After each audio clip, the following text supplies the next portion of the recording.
दादी के हाथों का जादू और खुशबू से महकता घर, माँ की मुस्कुराहट और खाने की सुगंध। MDH गरम मसाला, क्योंकि हर रिश्ता है स्वाद से जुड़ा। पुतिन जिनपिंग की केमिस्ट्री से यूरोप में हलचल है। 48 घंटे के बाद पेरिस में होने वाली है सबसे बड़ी बैठक। 10 से ज्यादा यूरोपीय देशों के राष्ट्राध्यक्षों की बड़ी बैठक है। यूरोपीय नेताओं से मिलेंगे ज़ेलेंस्की, लेकिन वो मुलाकात जो SCO समिट के दौरान हुई है पुतिन और जिनपिंग के बीच, उसकी वजह से यूरोप में हलचल है। ज़ेलेंस्की मुलाकात करने वाले हैं यूरोपियन यूनियन के तमाम नेताओं के साथ अगले 48 घंटे में, लेकिन सबकी नजर अब इस बात पर है कि यूरोप का रुख और कितना सख्त होता है।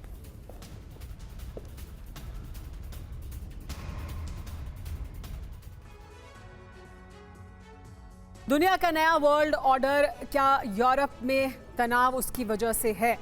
खबर क्या है? 4 सितंबर 2025 को पेरिस में यूरोपीय देशों की मीटिंग होगी। मीटिंग में ज़ेलेंस्की भी शामिल होंगे। रूस से मुकाबले की यहां बन सकती है रणनीति। यूरोपीय देशों को डर है कि पुतिन जिनपिंग के गठजोड़ से वेस्ट में खलबली होगी। यूक्रेन के बाद दूसरे देशों पर रूस का हमला भी संभव है। बाल्टिक देशों पर सबसे पहले रूसी हमले की आशंका है। मीटिंग में बड़े फैसलों का ऐलान हो सकता है क्या? ये बड़ा सवाल उठ रहा है। जिस तरह के हालात बने उसके बाद क्या ऐसा होगा? रूस को लेकर रणनीति बनाई जाएगी। यूक्रेन को सुरक्षा गारंटी देने पर मंथन होगा। यूक्रेन में सैनिक भेजने का ऐलान संभव है। नए हथियारों के प्रोडक्शन बढ़ाने पर चर्चा होगी। यूरोप में परमाणु सुरक्षा कवच बनाने पर बातचीत होगी। रूस पर नए प्रतिबंध लगाने को लेकर भी मंथन होगा। तो ये सब कुछ हो सकता है। 48 घंटे में पेरिस में ये बड़ी बैठक होनी है, इस पर सबकी नजरें बनी हुई हैं। लेकिन कौन कौन इसमें शामिल होगा वो बहुत जरूरी है देखना। 10 से ज्यादा यूरोपीय देशों के राष्ट्राध्यक्ष इसमें शामिल होंगे। ज़ेलेंस्की की मुलाकात होने वाली है इन राष्ट्राध्यक्षों के साथ। मीटिंग में जो बड़े चेहरे होंगे वो जान लीजिए। मार्क रूटे नेटो चीफ यहाँ होंगे। उर्सुला वॉन डर लेयन यहाँ पे होंगी, EC की अध्यक्ष हैं। इमैनुअल मैक्रोन राष्ट्रपति फ्रांस के, फ्रेडरिक मर्च जर्मन चांसलर, कीर स्टारमर ब्रिटेन के प्रधानमंत्री, ज़ेलेंस्की यूक्रेन के राष्ट्रपति, ये सब लोग यहाँ होंगे। और ज़ेलेंस्की की इन तमाम यूरोपियन नेताओं के साथ मुलाकात होने वाली है। यूरोप में एटमी घमासान का अलार्म है। महाविनाश के लिए जल्द ही संग्राम हो सकता है। यानी ये कहा जा रहा है कि महाविनाश हो सकता है। और रूस के बढ़ते हुए वर्चस्व को देखते हुए यूरोप में एक तरह का डर है। पुतिन जिनपिंग की केमिस्ट्री से खलबली है। रूस के खिलाफ यूरोप में अब नए समीकरण बन रहे हैं। रूस के खिलाफ एकजुट हो रहा है यूरोप। रूस बड़े हमले के लिए जंग की तैयारी कर रहा है। यूक्रेन में लॉन्ग रेंज मिसाइलों की तैनाती की गई है। इसी के तहत रूस ने एटमी हथियारों का प्रोडक्शन बढ़ाया है। बेलारूस में एटमी मिसाइलों की तैनाती भी कर दी गई है। चीन में पुतिन जिनपिंग की केमिस्ट्री से यूरोपीय देश खौफ में आ गए हैं।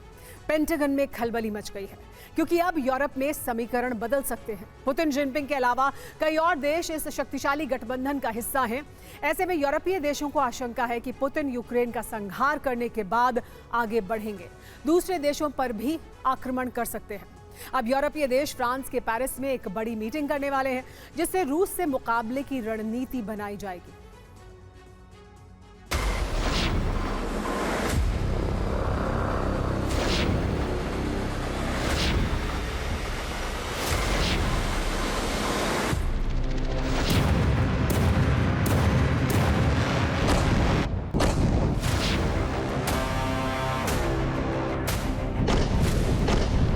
दुनिया का नया वर्ल्ड ऑर्डर तय हो चुका है।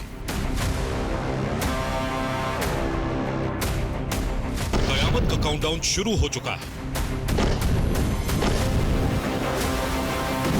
क्योंकि यूरोप में एटमी घमासान का अलार्म कभी भी बज सकता है।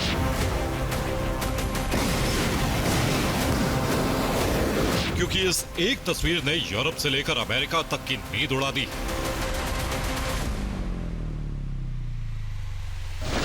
इस एक तस्वीर ने बता दिया है कि अमेरिका के लिए सुपर पावर का सिंहासन बचाना आसान नहीं होगा। पुतिन जिनपिंग की केमिस्ट्री को देख न सिर्फ पेंटागन में खलबली मची हुई है, बल्कि नाटो देशों में भी हड़कंप मच गया है।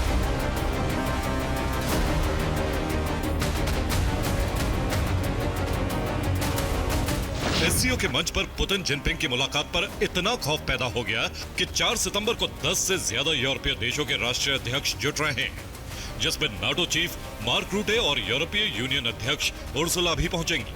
और सबकी जुबान पर एक ही मुद्दा रहने वाला है, आखिर रूस को कैसे रोका जाए। अब यूरोप में नई रणनीति बनाने का वक्त आ गया है। जो संकेत मिल रहे हैं वो बता रहे हैं कि यूरोप एक बड़े संकट में घिरने वाला है। तीसरे विश्व युद्ध की ज्वाला में यूरोप घिरने वाला है, क्योंकि चीन से पुतिन ने स्पष्ट कर दिया है कि युद्ध यूरोप के उकसावे का नतीजा है।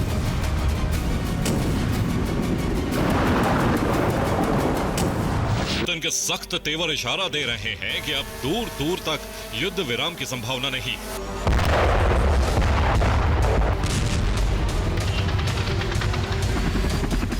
शांति प्रक्रिया की तमाम कोशिशें समाप्त हो चुकी हैं। इसी वजह से ट्रंप भी यू टर्न लेते दिख रहे हैं।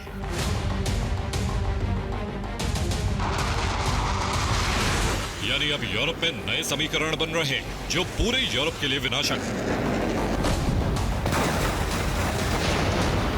इसका संकेत रूस की सिक्योरिटी काउंसिल के डिप्टी चेयरमैन दिमित्री मेदवेदेव की धमकी से मिल गया है।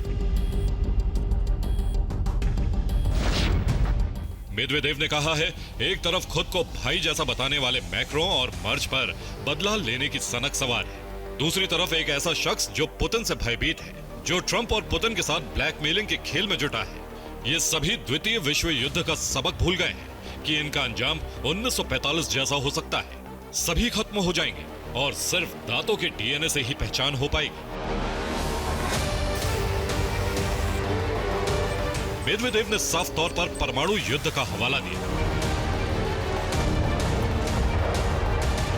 जैसे जापान पर परमाणु बम गिराकर तबाही मचाई थी, ऐसा ही हमला इस बार रूस कर सकता है और रूस इसके लिए तैयारी भी कर चुका है।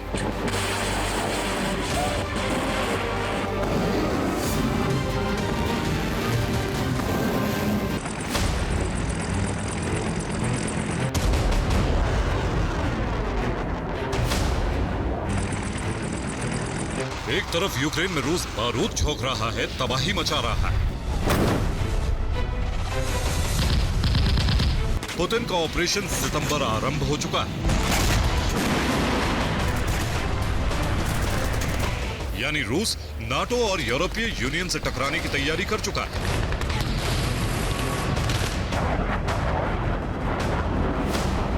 यह टकराव तीसरे विश्व युद्ध में बदल सकता है।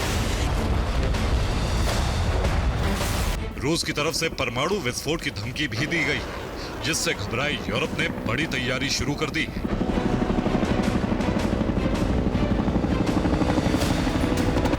यूक्रेन के पास नाटो फाइटर जेट की तैनाती की जा रही है।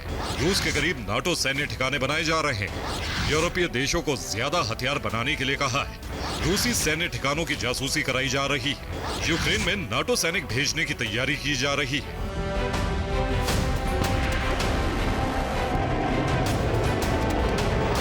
रूस पर हमले का ब्लूप्रिंट जर्मनी, ब्रिटेन और फ्रांस मिलकर बना रहे हैं, इसीलिए ये टारगेट पर है। ईयू चीफ लगातार यूरोपीय देशों का दौरा कर रही है। उर्सुला वॉन डेर लेयन पहले पोलैंड पहुंची। वहां बेलारूस पोलैंड बॉर्डर पर सुरक्षा इंतजाम देखे। उनके साथ पोलैंड के प्रधानमंत्री डोनाल्ड टस्क थे। इसके बाद उर्सुला बुल्गारिया पहुंची, जहां हथियार फैक्ट्री में गई। बुल्गारिया बड़े स्तर पर यूक्रेन को गोला बारूद सप्लाई कर रहा है। यूरोप की तैयारी से रूस बौखला रहा है। रूस लगातार यूरोपीय देशों की गतिविधि पर नजर बनाकर रख रहा है और बीच बीच में धमकी भी दे रहा है।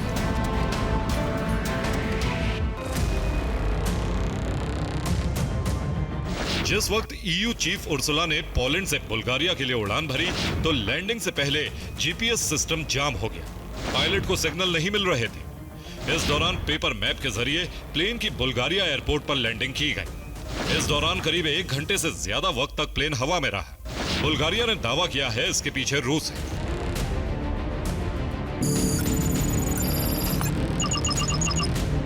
जिसने जीपीएस ट्रैकर को जाम कर दिया था। अब सवाल उठ रहा है, अगर इसके पीछे रूस है तो उसने ऐसा क्यों किया? क्या रूस ये बता रहा है कि उसके खिलाफ कोई भी प्लानिंग मंजूर नहीं है, वो पलटवार के लिए तैयार है?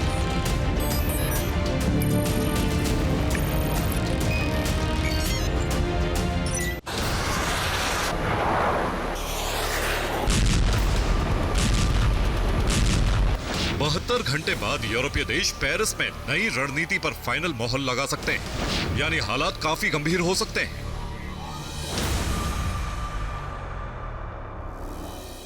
इसका इशारा ईयू के हाल ही में लिए फैसलों से मिलता है।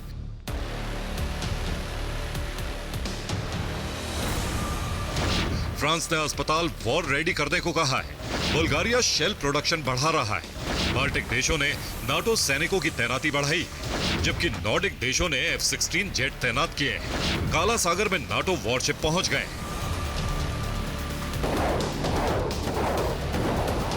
जबकि आर्कटिक से लेकर अलास्का तक अमेरिका तैनाती बढ़ा रहा है, जिससे एससीओ में बने शक्तिशाली गठबंधन को काउंटर किया जा सके। अब ट्रंप का फोकस युद्ध विराम से ज्यादा रूस चीन का एक साथ मुकाबला करने पर है, क्योंकि चीन में पुतिन के पावर शो से पेंटागन में कोहराम मच गया है। Bureau report, TV9 Bharatvarsh. दादी के हाथों का जादू और खुशबू से महकता घर, माँ की मुस्कुराहट और खाने की सुगंध। MDH गरम मसाला, क्योंकि हर रिश्ता है स्वाद से जुड़ा।